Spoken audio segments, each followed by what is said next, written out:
नमस्कार सभी साथियों को। हिंदी साहित्य की क्लास में आप सभी का स्वागत करती हूँ, अभिनंदन करती हूँ। और आज के शस्त्र की परिचर्चा को शुरू करते हैं। पिछले शस्त्र में हमने लोगों ने जो कहानी पढ़ी थी वो पढ़ी थी अमृतसर आ गया। आज हम लोग पढ़ेंगे चीफ की दावत। ये किसकी रचना है? चीफ की दावत जो कहानी है वो किसकी है? भीष्म साहनी की। इसका प्रकाशन वर्ष क्या है? इसका प्रकाशन वर्ष जो है वो है 1956 ईस्वी। क्या है? 1956 ईस्वी। ये कहानी जो है सम्मिलित किसमें है? तो पहला पाठ जो कहानी है उस कहानी संग्रह में ये कहानी शामिल है।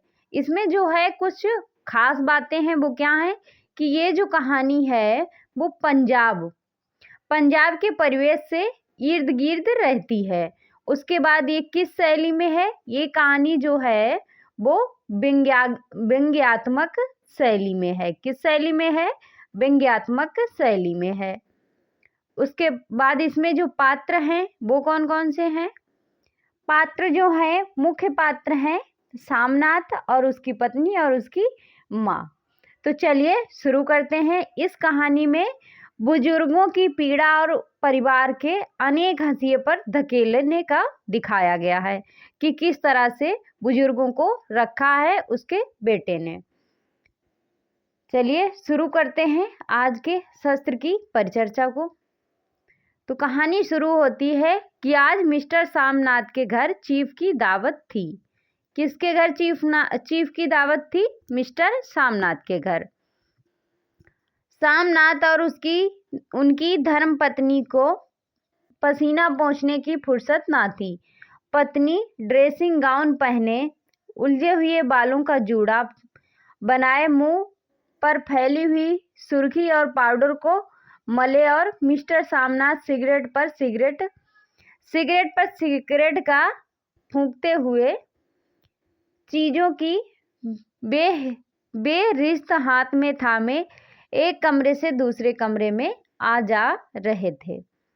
उसके बाद आखिर 5 बजते बजते मेरी तैयारी जो थी वो मुकम्मल होने लगी। कुर्सियाँ, मेज, तिपहिया, नैपकिन, फूल सब बरामदे में पहुंच गए थे। देखो क्या क्या है। कुर्सी, मेज, तिपहिया, नैपकिन, फूल जो थे ये महत्वपूर्ण है क्योंकि पूछा जा सकता है। ड्रिंक का इंतजाम बैठक में कर दिया गया था। अब घर का फालतू सामान अलमारियों के पीछे और पलंगों के नीचे छिपाया जाने लगा। तभी सामनाथ के सामने सहसा एक अड़चन थी, वो आ खड़ी हुई। वो अड़चन क्या थी? माँ का क्या होगा, यानी जो माँ उसकी बुजुर्ग है, इनका क्या करें। उसके बाद इस बात की ओर उनका और ना उसकी कुशल गृहिणी का ध्यान गया, यानी उसकी पत्नी का। मिस्टर सामना श्रीमती की ओर घूमकर अंग्रेजी में बोले, माँ का क्या होगा? श्रीमती काम करते करते ठहर गई और थोड़ी देर तक सोचने के बाद बोली, इन्हें जो है कि पिछवाड़े इनकी सहेली के घर 2 रात भर बेशक वहीं रहें, कल आ जाएं। यानी इन्हें अपनी सहेली के यहाँ भेज दो, 2 रातों तक वहां पर रहेंगी, उसके बाद अपने घर आ जाएंगी। फिर सामनाथ सिगरेट मुंह में रखे सिकुड़ी आंखों से श्रीमती के चेहरे की ओर देखते हुए पल भर सोचते रहे। फिर सिर हिलाकर बोले, नहीं नहीं, मैं नहीं चाहता कि उस बुढ़िया का आना जाना यहाँ फिर से शुरू हो। पहले ही बड़ी मुश्किल से बंद किया था। माँ से कह दें कि जल्दी खाना खा के शाम को अपनी कोठरी में चली जाएं। मेहमान कहीं 8 बजे आएंगे, इससे पहले ही अपने काम से निपट लें। झुकाव ठीक था, दोनों की पसंद आया। सुझाव जो था वो ठीक था, दोनों को पसंद आया, सामनाथ को और सामनाथ की पत्नी को भी। मगर फिर सहसा श्रीमती बोल उठी, जो वहां सो गई और नींद में खर्राटे लेने लगी, तो साथ ही तो बरामदा है। जहाँ लोग खाना खाएंगे। तो इन्हें कह देंगे कि अंदर से दरवाज़ा बंद कर लें, मैं बाहर से ताला लगा दूंगा। माँ को कह देता हूँ कि अंदर जाकर सोए नहीं, बैठी रहें और क्या। उसके बाद और जो सो गई। डिनर का क्या मालूम कब तक चले, 11 बजे तक तो तुम ड्रिंक ही करते रहते हो। सामनाथ कुछ खीज उठे, हाथ झटकते हुए बोले, अच्छी भली यहाँ भाई के पास जा रही थी, तुमने यूं ही खुद अच्छा बनने के लिए बीच में टांग अड़ा दी। यानी सामनाथ की जो माँ थी वो अपने भाई के घर जा रही थी, बट उनकी पत्नी ने उन्हें जाने नहीं दिया। तो इस बात से सामनाथ जो है वो गुस्सा रहे थे। वहाँ तुम माँ और बेटे की बातों में मैं क्यों बुरी बनूं, तुम जानो और वह जाने। उसके बाद मिस्टर सामनाथ चुप रहे। यह मौका बहस का ना था, समस्या का हल ढूंढने का था। उन्होंने घूमकर माँ की कोठरी की ओर देखा। कोठरी का दरवाजा बरामदे में खुलता था। बरामदे की ओर देखते हुए झट से बोले, मैंने सोच लिया। उसके बाद क्या सोचा? और उन्हीं कदमों माँ की कोठरी के बाहर जा खड़े हुए। माँ दीवार के साथ एक चौकी पर बैठी, दुपट्टे में मुंह सिर लपेटे माला जप रही थी। सुबह से तैयारी होते देखते हुए माँ का दिल धड़क रहा था कि बेटे के दफ्तर का बड़ा साहब घर पर आ रहा है, सारा काम सुबह से चल जाए। उसके बाद, माँ आज तुम जल्दी खाना जो है जल्दी खा लेना, मेहमान लोग साढ़े रात बजे आ जाएंगे, 7:30 बजे आ जाएंगे। माँ ने धीरे से मुंह पर दुपट्टा हटाया और बेटे को देखते हुए कहा, आज मुझे खाना नहीं खाना है बेटा, तुम जो जानते हो मांस मछली बने तो मैं कुछ नहीं खाती। तुम तो जानते हो कि ऐसा कुछ अगर बनता है तो मैं नहीं खाती हूँ। फिर जैसे भी हो अपने काम से जल्दी निपट लेना। अच्छा बेटा। और माँ, हम लोग पहले बैठक में बैठेंगे, उतनी देर तुम यहाँ बरामदे में बैठना, फिर जब हम यहाँ आ जाएं तो तुम गुसल खाने के रास्ते बैठक में चली जाना। माँ अबाक बेटे का चेहरा देखने लगी, फिर बोली, अच्छा बेटा। और माँ आज जल्दी सो नहीं जाना, तुम्हारे खर्राटे की आवाज़ जो है, खर्राटों की आवाज़ दूर तक जाती है। उसके बाद माँ लज्जित सी आवाज़ में बोली कि क्या करूं बेटा, मेरे बस की बात नहीं, जब से बीमारी से उठी हूँ नाक से सांस नहीं ले सकती हूँ। मिस्टर सामनाथ ने इंतजाम तो कर दिया, फिर भी उनकी अधेड़ बुन खत्म नहीं हुई। जो चीफ अचानक उधर आ निकला तो 8-10 मेहमान होंगे, देसी अफसर, उनकी स्त्रियां होंगी। कोई भी गुसल खाने की तरफ जा सकता है। और क्षोभ और क्रोध में वह झुलझलाने लगे। एक कुर्सी को उठाकर बरामदे में कोठरी के बाहर रखते हुए बोले, आ जाओ माँ, इस पर जरा बैठो तो। माँ माला संभालती, पल्ला ठीक करती और धीरे से कुर्सी पर आकर बैठ गई। यूं ही नहीं माँ, टांगे ऊपर चढ़ाकर नहीं बैठते, यह खाट नहीं है। माँ ने टांगे नीचे उतार ली। और खुदा के वास्ते नंगे पांव ना घूमना, ना ही वहाँ खड़ाऊ पहनकर सामने आना। किसी दिन तुम्हारी यह खड़ाऊ उठाकर बाहर फेंक दूंगा। माँ जो थी वो चुप रही। कपड़े कौन से पहनोगी माँ? उसके बाद, जो है वही पहन लूंगी बेटा, जो कहो पहन लूंगी। मिस्टर सामनाथ सिगरेट मुंह में रखे फिर अध खुली आंखों से माँ की ओर देखने लगे और माँ के कपड़ों की सोचने लगे। सामनाथ हर बात में तरहीब चाहते थे। घर का सब संचालन उनके अपने हाथ में था। खूंटियाँ कमरों में कहाँ लगाई जाएं और बिस्तर कैसे कहाँ बिछे, किस रंग के पर्दे हों, ये सब सामनाथ की मर्जी का था।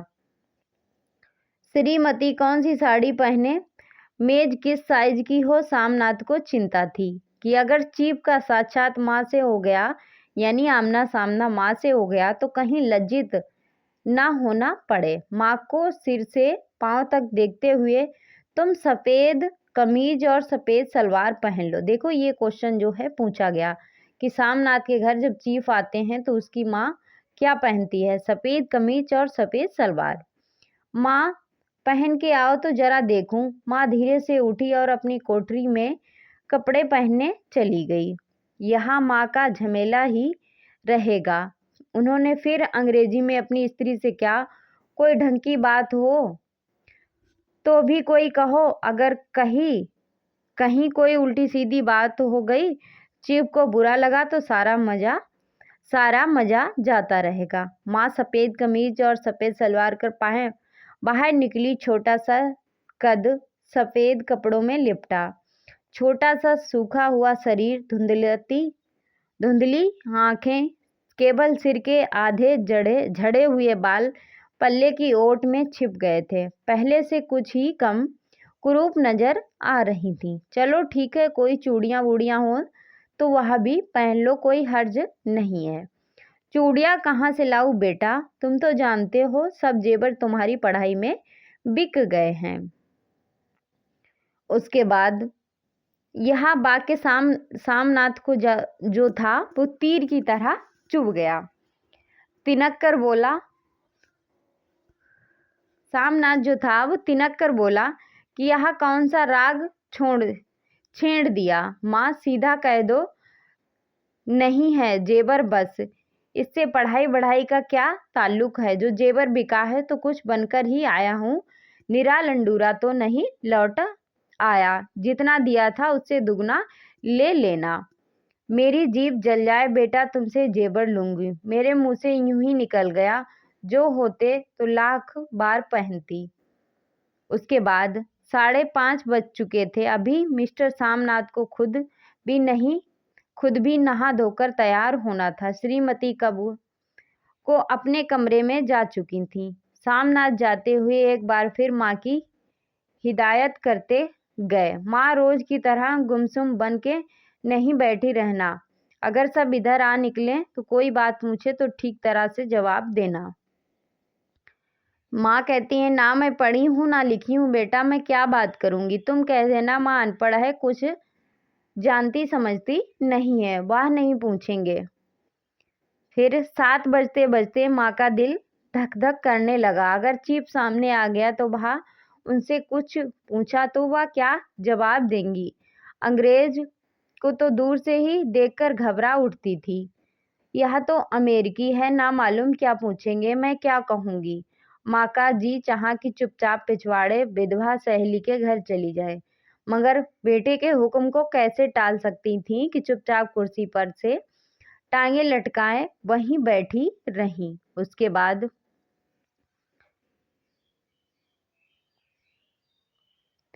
एक कामयाब पार्टी वहाँ है जिसमें ड्रिंक कामयाबी से चल जाए। सामनाथ की पार्टी सफलता के सिर चूमने लगी। वार्तालाप उसी रौ में बह रहा था जिस रौ में गिलास भरे जा रहे थे।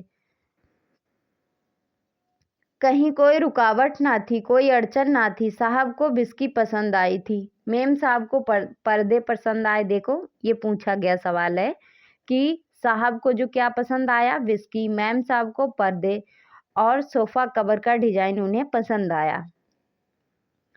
कमरे की सजावट पसंद आई थी, इससे बढ़कर क्या चाहिए। साहब तो ड्रिंक के दूसरे दौर में ही चुटकुले और कहानियां कहने लगे। दफ्तर में जितना रोब रखते थे, यहाँ पर उतने ही दोस्त परवरार हो रहे थे। और उनकी स्त्री काला गाउन पहने, गले में सफ़ेद मोतियों का हार, सेंट और पाउडर की महक से ओत-प्रोत कमरे में बैठी सभी देसी स्त्रियों की आराधना केंद्र बनी हुई थी। इसी बात बात पर हंसती और बात पर सिर हिलाती, और सामनाथ की स्त्री तो ऐसे बातें कर रही थी जैसे उसकी पुरानी सहेली हो। और इसी रो में पीते पिलाते 10:30 बज गए। वक्त गुजरते पता ही ना चला। आखिर सब लोग अपने अपने गिलासों में से आखिरी घूंट पीकर खाना खाने के लिए उठे और बैठक से बाहर निकले। आगे आगे सामना रास्ता दिखाते हुए पीछे चीफ और दूसरे मेहमान भी थे। बरामदे में पहुंचते ही सामना जो था वो सहसा ठिठक गया। जो दृश्य उसने देखा उसकी टांगें लड़खड़ा गईं और क्षण में सारा नशा जो था हिरन होने लगा। बरामदे में एन कोठरी के बाहर माँ अपनी कुर्सी पर ज्यों की त्यों बैठी थी, मगर दोनों पांव जो थे कुर्सी की सीट पर रखे हुए थे और सिर दाएं से बाएं झूल रहा था और मुंह में लगातार गहरे खर्राटे की आवाजें आ रही थीं। जब सिर कुछ देर के लिए टेढ़ा हो रहा था तो एक तरफ को थम जाता तो खर्राटे और गहरे हो उठते। फिर जब झटके से नींद टूटती तो सिर फिर दाएं से बाएं झूलने लगता। पल्ला सिर पर खिसक आया था। सिर से जो था पल्ला यानी जो दुपट्टा पड़ा था वो नीचे खिसक गया था और माँ के झरे हुए बाल आधे गंजे सिर पर अस्त व्यस्त बिखर रहे थे। देखते ही सामनाथ क्रुद्ध हो उठे। जी चाहा कि माँ को धक्का देकर उठा दें और उन्हें कोठरी में ढकेल दें, मगर ऐसा करना संभव नहीं था। चीफ और बाकी मेहमान उनके पास ही खड़े थे। उसके बाद माँ को देखते ही देसी अफसरों की कुछ स्त्रियां हंस दी और कि इतने में चीफ ने कहा, पुअर डियर। माँ हड़बड़ा के उठ बैठी। सामने खड़े इतने लोगों को देखकर ऐसी घबराई कि कुछ कहते ना बना। झट से पल्ला सिर पर रखती हुई खड़ी हो गई, जमीन को देखने लगी। उनके पांव लड़खड़ाने लगे और हाथों की उंगलियां जो थीं वो थर थर कांप रही थीं। माँ तुम जाके सो जाओ, तुम क्यों इतनी देर तक जाग रही हो? और खिसियाई हुई नजरों से सामनाथ चीप के मुंह की ओर देखने लगे। चीप के चेहरे पर मुस्कुराहट थी। वहीं खड़े खड़े बोले, नमस्ते। माँ ने झिझकते हुए अपने में सिमटते हुए दोनों हाथ जोड़े, मगर एक हाथ दुपट्टा के अंदर मालों का पकड़े हुए दूसरा बाहर ठीक तरह से नमस्ते भी नहीं कर पाई। सामनाथ इस पर भी खिन्न हो उठे। इतने में चीफ ने अपना दायां हाथ मिलाने के लिए माँ के आगे किया। माँ और भी घबरा उठी। सामनाथ ने कहा, माँ हाथ मिलाओ। तभी पर हाथ कैसे मिलाती? दाएं हाथ में तो माला थी और घबराहट में माँ ने बायां हाथी साहब के दाएं हाथ में रख दिया। सामनाथ दिल ही दिल में जल उठे। देसी अफसरों की स्त्रियां खिलखिलाकर हंस पड़ी। यूं ही नहीं माँ, तुम तो जानती हो दायां हाथ मिलाया जाता है, दायां मिलाओ। मगर तब तक चीफ माँ का दायां हाथ बार बार हिला रहे थे। हाउ डू, कहो माँ मैं ठीक हूँ, खैरियत से हूँ। उसके बाद माँ कुछ बड़बड़ाई। माँ कहती, मैं ठीक हूँ, कहो माँ, हाउ डू। माँ धीरे से सकुचाते हुए बोली, हाउ डू। एक बार फिर कहा उठा। वातावरण हल्का होने लगा। साहब ने स्थिति संभाल ली थी और लोग हंसने चहकने लगे। सामनाथ के मन का क्षोभ भी कुछ कम होने लगा था। साहब अपने हाथ में माँ का हाथ अब भी पकड़े हुए थे और माँ सिकुड़ी जा रही थी। साहब के मुंह से शराब की बू आ रही थी।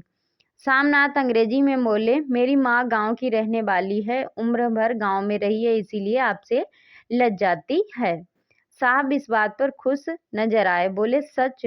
मुझे गांव के लोग बहुत पसंद हैं। तब तो तुम्हारी माँ गांव के गीत और नाच भी जानती होगी। चीफ खुशी से सिर हिलाते हुए माँ को टकटकी बांधे देखने लगे। उसके बाद माँ साहब कहते हैं कि कोई गाना सुनाओ, कोई पुराना गीत तुम्हें तो कितने याद होंगे। माँ धीरे से बोली, मैं क्या गाऊंगी बेटा, मैंने कब गाया है। वहाँ माँ, मेहमान का कहा भी कोई टहलता है। सबने इतना रीझ से कहा, नहीं गाओगी सब तो साहब बुरा मान जाएंगे। साहब ने जो है इतना रीझ से कहा है तो गाओ। उसके बाद मैं क्या गाऊं बेटा, मुझे क्या आता है। वहाँ कोई बढ़िया टप्पे सुना दो, 2 पत्तर अनारा दे। देसी अफसर और उनकी स्त्रियों ने इस सुझाव पर तालियां पीटीं। माँ कभी दीन दृष्टि से बेटे के चेहरे को देखती, कभी पास खड़ी बहू के चेहरे को। इतने में बेटे ने गंभीर आदेश भरे लिहाज में कहा, माँ, इसके बाद हाँ या ना सवाल ही ना उठता। माँ बैठ गई और क्षीण दुर्बल लर्जती आवाज में एक पुराना विवाह का गीत गाने लगी। वो गीत कौन सा है? ये गीत भी एग्जाम में पूछा जा चुका है कई बार। गीत है, हरियाणी माए हरियाणी भेड़ो, हरियाते भागी भरिया है। देसी स्त्रियां खिलखिला के हंस उठी। तीन पंक्तियां जो थी गा के माँ चुप हो गई। बरामदा तालियों से गूंज उठा। साहब तालियां पीटना बंद ही ना करते थे। सामनाथ की खीज प्रसन्नता और गर्व में बदल उठी। माँ ने पार्टी में नया रंग भर दिया था। उसके बाद तालियां जो थीं थमने पर साहब बोले, पंजाब के लोगों की दस्तकारी क्या है? सामनाथ खुशी में झूम रहे थे। बोले ओ बहुत कुछ साहब, मैं आपको एक सेट उन चीजों का भेंट करूंगा, आप उन्हें देखकर खुश होंगे। मगर साहब ने सिर हिलाकर अंग्रेजी में फिर पूछा, मैं दुकानों की चीज नहीं मांगता। पंजाबियों के घरों में क्या बनता है? औरतें खुद क्या बनाती हैं? सामनाथ कुछ सोचते हुए बोले, लड़कियां गुड़ियां बनाती हैं और फुलकारियां बनाती हैं। फुलकारी क्या है? साहब ने पूछा। सामनाथ फुलकारी का मतलब समझाने की असफल चेष्टा करने के बाद माँ को बोले, क्यों माँ, कोई पुरानी फुलकारी घर में है? माँ चुपचाप अंदर गई और अपनी पुरानी फुलकारी उठा लाई। तभी साहब जो थे बड़ी रुचि से फुलकारी को देखने लगे। पुरानी फुलकारी थी, जगह जगह से उसके धागे जो थे टूट रहे थे और कपड़ा फटने लगा था। साहब की रुचि को देखकर सामनाथ बोले, यह फटी हुई है साहब, मैं आपको नई बनवा दूंगा। माँ बनवा देगी? क्यों माँ, बना देंगी। माँ साहब की फुलकारी, माँ जो थी, साहब को फुलकारी पसंद है, इन्हें ऐसी ही फुलकारी बना दोगी ना? माँ चुप रही, फिर डरते डरते धीरे से बोली, अब मेरी नज़र कहाँ है बेटा, बूढ़ी आंखें क्या देखेंगी। मगर माँ का वाक्य बीच में तोड़ते हुए सामनाथ साहब को बोले कि वह जरूर बना देंगी, आप उसे देखकर खुश होंगे। साहब ने सिर हिलाया, धन्यवाद किया, हल्के से झूमते हुए खाने की मेज की ओर बढ़ गए। बाकी मेहमान भी उनके पीछे पीछे हो लिए। जब मेहमान बैठ गए और माँ पर से उसकी आंखें हट गईं, तो माँ धीरे से कुर्सी से उठी और सबसे नजरें बचाती हुई अपनी कोठरी में चली गईं। उसके बाद मगर कोठरी में बैठने की देर थी कि आंखों में छल आंसू बहने लगे। बाहर दुपट्टे से बार बार उन्हें पहुंचती, पर वह बार बार उमड़ आते, जैसे बरसों का बांध तोड़कर उमड़ आए हों। माँ ने बहुतेरा दिल को समझाया कि हाथ जोड़े भगवान का नाम लिया, बेटे की चिरायु होने की प्रार्थना की, बार बार आंखें बंद की। मगर जो आंसू थे वो बरसात के पानी की तरह बहते ही रहे, थमने का नाम ही नहीं ले रहे थे। आधी रात का वक्त होगा। मेहमान खाना खाकर एक एक करके जा चुके थे। माँ दीवार से सटकर बैठी, आंखें फाड़े दीवार की ओर देखे जा रही थी। घर के वातावरण में तनाव जो था वो ढीला पड़ चुका था। मोहल्ले की निस्तब्धता सामनाथ के घर भी छा चुकी थी। केवल रसोई में प्लेटों के खनकने की आवाज आ रही थी। तभी सहसा माँ की कोठरी का दरवाजा जोर से खटखटाने लगा। माँ, दरवाजा खोलो। उसके बाद माँ का दिल जो था वो बैठ गया और हड़बड़ाकर उठ बैठी। क्या मुझे फिर कोई भूल हो गई है? माँ इतनी देर से अपने आप को कोस रही थी कि क्यों उन्हें नींद आ गई? क्यों वह ऊँघने लगी? क्या बेटे ने अभी तक क्षमा नहीं किया? माँ उठी और काँपते हाथों से दरवाज़ा खोल दिया। दरवाज़ा खुलते ही सामनाथ झूमते हुए और आगे बढ़ आए और माँ को आलिंगन में भर लिया। ओ अम्मी, तुमने तो आज रंग ला दिया। साहब तुमसे इतना खुश हुआ कि क्या कहूँ। ओ अम्मी। माँ की छोटी सी काया सिमट कर बेटे के आलिंगन में छिप गई। माँ की आंखों में फिर से आंसू आ गए। उन्हें पोंछती हुई धीरे से बोली, बेटा तुम मुझे हरिद्वार भेज दो। मैं कब से कह रही हूँ। सामनाथ का झूमना सहसा बंद हो गया और उनकी पेशानी पर फिर तनाव के बल पड़ने लगे। उनकी बाहें माँ के शरीर पर से हट आईं। क्या कहा माँ? यहाँ कौन सा राग तुमने फिर छेड़ दिया? सामनाथ का क्रोध बढ़ने लगा था। बोलते गए, तुम मुझे बदनाम करना चाहती हूँ ताकि दुनिया वाले कहें कि बेटा जो है माँ को अपने पास नहीं रखा सकता है। नहीं बेटा, तो माँ कहती है, नहीं बेटा, अब तुम अपनी बहू के साथ जैसा मन चाहो वैसे रहो। मैंने अपना खा पहन लिया। अब यहाँ क्या करूँगी? जो थोड़े दिन जिंदगी के बाकी हैं, भगवान का नाम लूँगी। तुम मुझे हरिद्वार भेज दो। तुम चली जाओगी तो फुलकारी कौन बनाएगा? साहब से तुम्हारे सामने ही फुलवारी देने का इकरार किया है। मेरी आंखें अब नहीं बेटा जो फुलकारी बना सकूं। तुम कहीं और से बनवा लो, बनी बनाई ले लो। माँ तुम मुझे धोखा दे के यूं चली जाओगी, मेरा बनता काम बिगाड़ोगी। जानती नहीं साहब खुश होगा तो मुझे तरक्की मिलेगी। माँ चुप हो गई, फिर बेटे के मुंह की ओर देखती हुई बोली, क्या तरक्की होगी? क्या साहब तेरी तरक्की कर देगा? क्या उनसे कुछ कहा है? उसने कुछ कहा है? कहा नहीं, मगर देखती नहीं कितना खुश हो गया था। कहता था जब तेरी माँ फुलकारी बनाना शुरू करेगी तो मैं देखने आऊँगा कि कैसे बनाती हैं। जो साहब खुश हो गया तो मुझे इससे बड़ी नौकरी मिल सकती है और मैं बड़ा अफसर बन सकता हूँ। माँ के चेहरे का रंग बदलने लगा। धीरे धीरे उनके झुर्रियों भरा मुंह खिलने लगा। आंखों में हल्की सी चमक आने लगी। तभी